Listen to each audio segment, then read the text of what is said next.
Bah alors là, aujourd'hui, je vais pas vous parler de boulot, je vais vous parler de tomates vertes.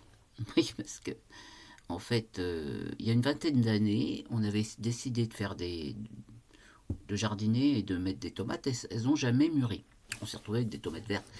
Et puis, j'avais vu le film Beignet de tomates vertes. Bon, bref. Et puis, j'ai vu avec ma belle-mère, j'ai dit, bah tiens, je ferais bien de la confiture de tomates vertes, parce qu'apparemment, j'en avais goûté, c'était bon. Ma belle-mère m'a prêté tout ce qu'il fallait. J'ai dit, oh, je vais le faire toute seule, il faut que je le fasse, tout ça. Bref, je me suis fortement brûlé la main.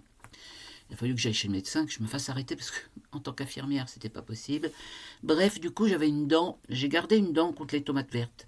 Et puis, qu'est-ce qui s'est passé? C'est que mercredi dernier, j'ai un abonnement donc au jardin bio et on a un panier toutes les semaines. Et il y avait un gros paquet de tomates vertes.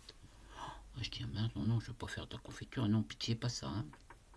Et voilà, j'ai cherché, Google est mon ami, hein, et j'ai trouvé tarte salée aux tomates vertes. Bon, je regarde, bien évidemment, il y avait tout un tas d'ingrédients que je n'avais pas, mais moi, ça ne m'arrête pas, hein, bien sûr. Donc, il fallait de la pâte feuilletée, bah, du coup, j'ai fait de la pâte brisée, hein, au Thermomix, c'est très rapide, donc ça va.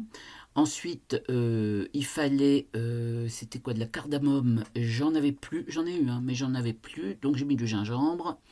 Ensuite, il fallait du Saint-Paulin, oui, c'est du Saint-Paulin ou du Saint-Marcelin, je ne sais plus, pour mettre par-dessus, j'en avais pas, j'ai mis du gruyère râpé, et craque ma poule, voilà. Eh ben, écoutez, ça m'a l'air bien, bien sympathique. Donc, voilà, je vais peut-être me réconcilier avec les tomates vertes.